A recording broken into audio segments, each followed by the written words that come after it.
Well, everybody's gone back but me and Dad. That's him almost to the top. If I can catch him before he gets to the top, I get the prize, which, since they have a freezer, could be good.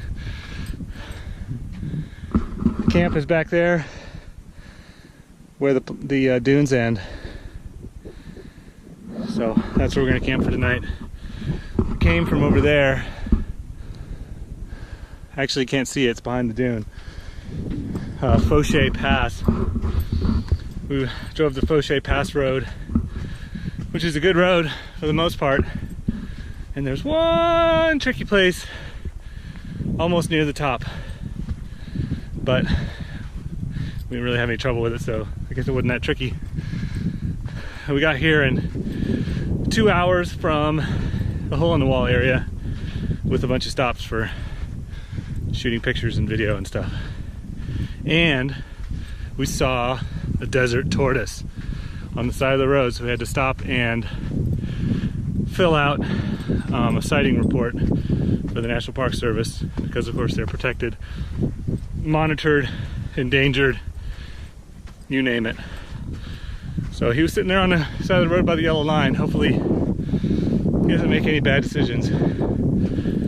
If he doesn't, he should be okay.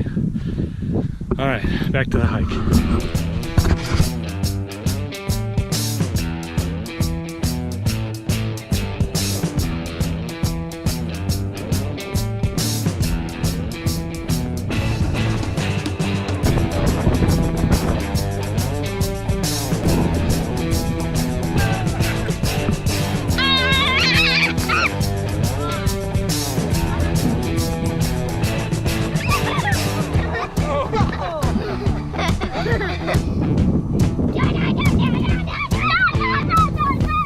There are two things our boys love more than just about anything on trips like this. One is sand, and the other is mac and cheese. Is it good?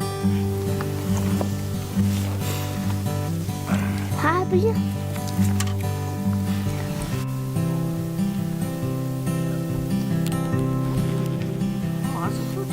So this is the end of day 2 on the Mojave Road. We began at the government holes, climbed Banshee Canyon at Hole in Wall, saw a desert tortoise, ascended Fauché Pass, coated ourselves with sand at Kelso, and set up camp here before sunset. A pretty good day. Because they use creosote to treat oak so that it won't rot. Oh yeah. So I forget what it was, 5,000 to 6,000 years old. Our third morning was quiet and peaceful at Kelso Camp. It's a nice place to spend the night in the desert, provided you get a spot on the edge, far away from other people in the porta potty.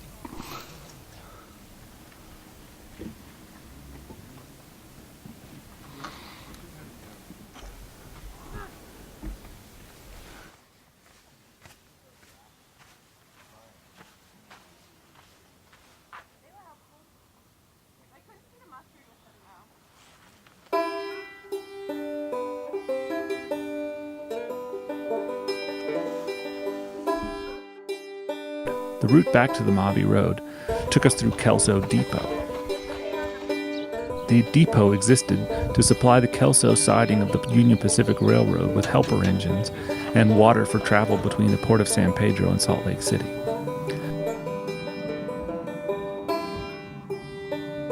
Now it's just a repository of artifacts and a fairly dry visitor center. We watched the documentary, bought the kids new sunglasses, and picked up the obligatory patches.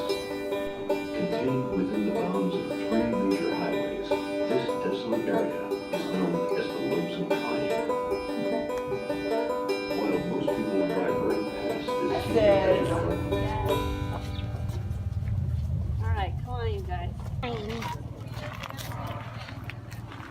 Because there are so many people in jail.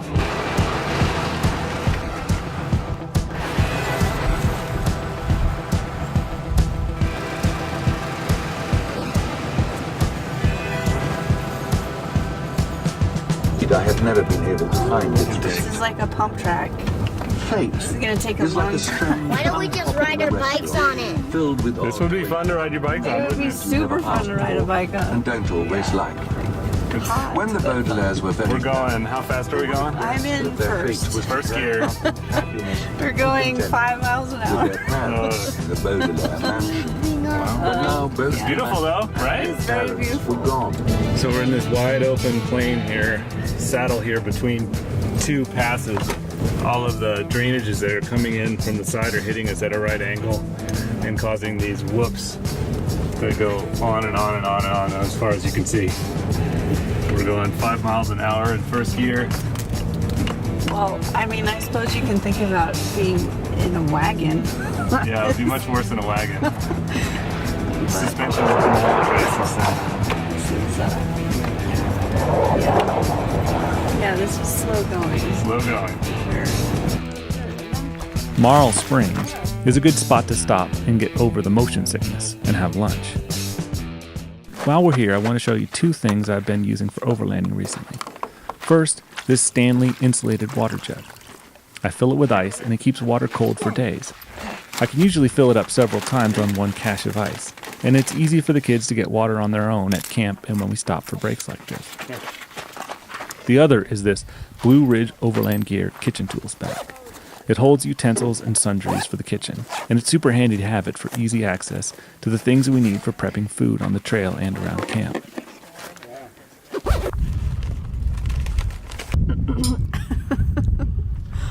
What?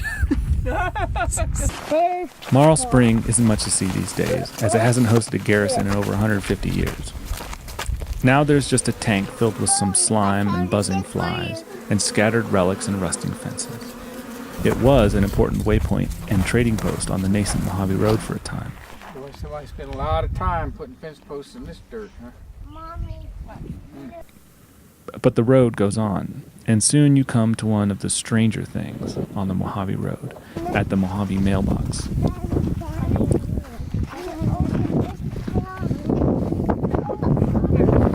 You're supposed to leave something. I want to. Well, you can see. We got out and signed in at the mailbox, and then ran out into the desert to hunt for treasures. Signs of modern human habitation are all too present, even in the most remote places in the deserts of the West. Structures, fences, artifacts, and even roads are still out there because they were left behind as progress ebbed on to some farther horizon, and we still can't take everything with us. Go. You gotta leave the froggies here. Is that glass froggy? Yeah. Yeah.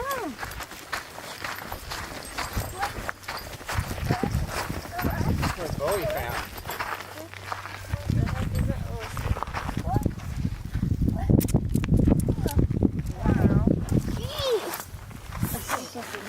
What are these strange things? Look, there's a chameleon up on the rock. I know. Oh, this is the bobblehead garden. This is your face. Gonna be your favorite one. No. Would you wish we could get one of these to take home? Oh, wow, watch out for the cactus, bud. That's a cool Somebody one. took Look, the tires he doesn't have wheels. He bit him off like you like to.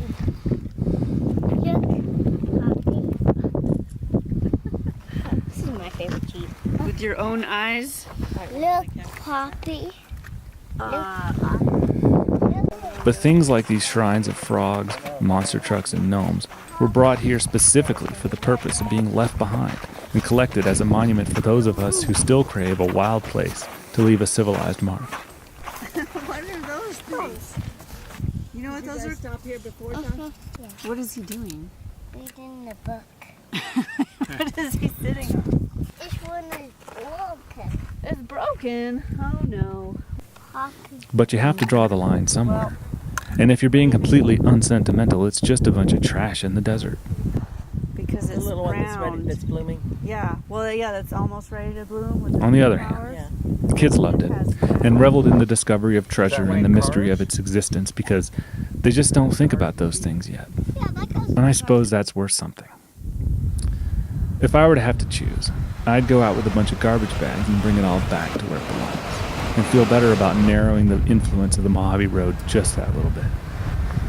And that's why it was so easy for us to relent and let the kids take a monster truck home with them, rather than escalate to a full-on meltdown.